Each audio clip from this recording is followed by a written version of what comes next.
ওসমান হাদিকে গুলি করার মাত্র 12 ঘন্টার মধ্যেই দেশ ছেড়ে পালায় আততায়ী ও তার সহযোগী। সিসিটিভি ফুটেজ অনুসরণ করে যমুনা টেলিভিশন তথ্য দিয়েছিল কোন পথে ক্রাইম স্পট থেকে সীমান্ত দিয়ে পালিয়েছে ফয়সাল আলমগীর।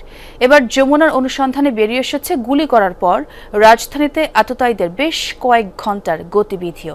এর আগে ঘটনার দিন ভোর 5:30 থেকে প্রায় সকাল 9টা পর্যন্ত হেমায়েতপুরের কাছে এক রিসোর্টে চলে পরিকল্পনা। দেখবেন মশিউর অনিকের প্রতিবেদন, ছবি তুলেছেন নাহিদ হোসেন। নতুন ব্লেন্ডে আরো রিচ অ্যারোমায় সেলন ফ্যামিলি ব্লেন্ড টে।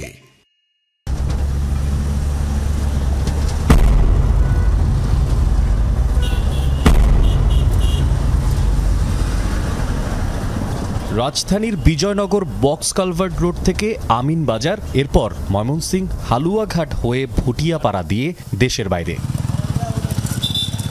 এখন প্রশ্ন, কিভাবে কাদের সহযোগিতায় পালিয়ে যেতে পারল তারা? শরীফ ওসমান হাদিকে গুলি করার মাত্র 1 ঘন্টার মধ্যে তারা পৌঁছে যায় ঠিক এই জায়গাটায়, যেটাকে বলা হয় জাদুঘর ঢাল। এবং এখানে এসে তারা সাহায্য নেয় তাদের একজন সাহায্যকারীর, যিনি এখান থেকে সিএনজি নেন, অর্থাৎ এই টেম্পো স্ট্যান্ড থেকে সিএনজি নেন এবং পরবর্তীতে তারা বের হয়ে যান ঢাকার বাইরে। ঠিক কোন পথে বের হয়ে গেছে আততায়ীরা, কোন পথে তারা ছাড়লো ঢাকা, সেই বিষয়ে আদ্যপান্ত জানার চেষ্টা করছি। গুলি করার পর মোটরসাইকেলে করে শাহবাগ হয়ে তারা সরাসরি যায় আগারগাঁও বিজ্ঞান জাদুঘর ঢালে। সেখানেই কর্নেল গলিতে ফয়সালের বোনের বাসা। বাসায় ঢোকার আগেই মোটরসাইকেলটি রেখে যায় বনলতা আবাসিক এলাকার এই বাড়ির পার্কিংয়ে। তার আগে খুলে ফেলে হামলায় ব্যবহার করা ভুয়া নাম্বার প্লেটটি, যা আবার পাওয়া যায় ফয়সালের বোনের বাসার সামনে ম্যানহোলের ভেতর। ওই ছেলেটা এই দিকে আসছে, লোকটা এখানে ছিল, এখানে এসে হচ্ছে বাইক শট হচ্ছে। মেবি একটা নেম প্লেট বা কোনো একটা কিছু পাইছিল, কারণ বেশ ভিড় ছিল এই কয়েকদিন। এই জায়গাটা থেকে উদ্ধার করে? হ্যাঁ, এই জায়গাটা থেকে উদ্ধার করে। ওসমান হাদিকে গুলি করার পরে আততায়ীরা ফিরে আসে। এই মুহূর্তে আমি যেখানে দাঁড়িয়ে আছি কর্নেল গলি সেখানে, এবং এখানে এসেই এখান থেকেই তারা রওনা দেয় রাজধানীর বাইরের উদ্দেশ্যে। এই মুহূর্তে আমি যেই ঠিক ম্যানহোলের পাশে দাঁড়িয়ে আছি বা বসলাম, এই ম্যানহোলের ঢাকনা খুলেই উদ্ধার করা হয় আততায়ীদের যে মোটরসাইকেল, সেই মোটরসাইকেলের নাম্বার প্লেট। এবার আরেকটু পেছনে ফিরে যাই। সময় 3:30 আশেপাশে। হাদিকে গুলি করার 1 ঘন্টা 10 মিনিট পর বিজ্ঞান জাদুঘরের ঢাল সংলগ্ন সিএনজি স্ট্যান্ড থেকে এক মধ্যবয়সী ব্যক্তি সিএনজি ঠিক করছেন। তারপর সিএনজি নিয়ে গেলেন কর্নেল গলিতে, অভিযুক্ত ফয়সালের বোনের বাসার সামনে। সিএনজির নম্বর ঢাকা মেট্রো 137076, গাবতলী হয়ে চলে এসেছে আমিন বাজারের রুটে। অথচ ঢাকা মেট্রোর সিএনজি ওই পথে যাওয়ারই কথা নয়। গোয়েন্দাদের দেয়া চালকের ভাষ্য অনুযায়ী 2 যাত্রী তাকে প্রথমে অনুরোধ করেন সাভার পর্যন্ত যাওয়ার। প্রথমে রাজি না হলেও পরে পৌঁছে দেন আমিন বাজার মাইক্রো বাস স্ট্যান্ডে।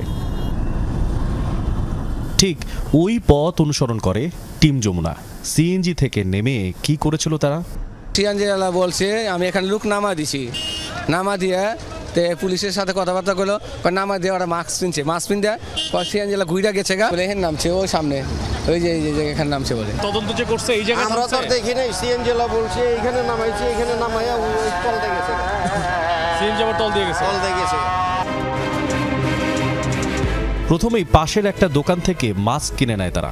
মাস্ক কেনার পর কোন গাড়িতে চড়েছিল তারা? আমিনবাজার এলাকা ঘুরে খুঁজে পাওয়া যায়নি স্ট্যান্ডের দায়িত্বে থাকা কোনো সদস্যকেই। তারা সবাই এখন ভীত। আবার টিম যমুনাকে ফলো করছিল মাস্ক পরা কয়েকজন ব্যক্তি।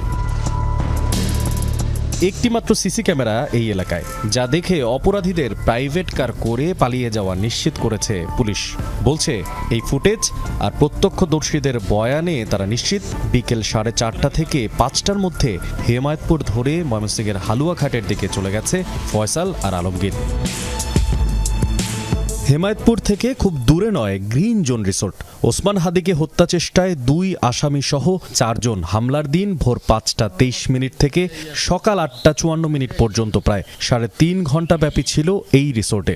এই তথ্য গোয়েন্দাদের। তারা খুঁজে পাচ্ছে ফয়সাল আলমগীর ছাড়াও সেখানে ছিল ফয়সালের বান্ধবী মারিয়া। এসবের আরও গভীর অনুসন্ধান চলছে। মশিউর অনিক, যমুনা নিউজ, ঢাকা।